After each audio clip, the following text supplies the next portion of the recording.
A lot of people have criticised the BBC of right-washing, which is where they sort of have one right-wing view, so they can say, oh, well, we do have diversity of opinion because we've got Jeff Norcott on the MASH report, therefore we have, everybody, Yeah. all opinions are represented.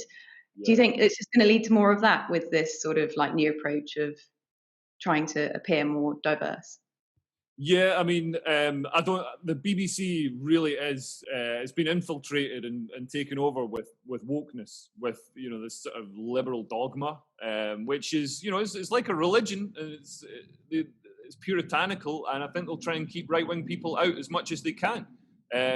So, yeah, I think there's a little bit of right-washing, and but at the end of the day, just market forces are going to force the BBC to represent right-wing voices. The BBC is losing audience share hugely. Like Live at the Apollo, the viewing figures for that are down 96% from its peak.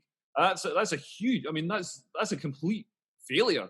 And it's because they're not putting the funniest people on. They're picking people, ticking boxes and stuff. They're not always picking the funniest people. I mean, nobody's going to be watching the BBC in like 10 years' time. Like it's an anachronism. You can't, have this content that's, paid for through a sort of a tax, a levy on the public.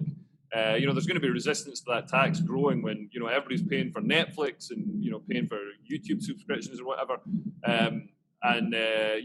Getting stuff for free on YouTube.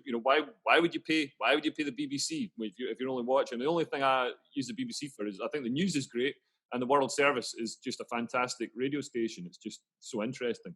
But apart from that, I don't watch any of the stuff they put on the BBC. So I don't want to pay the license fee.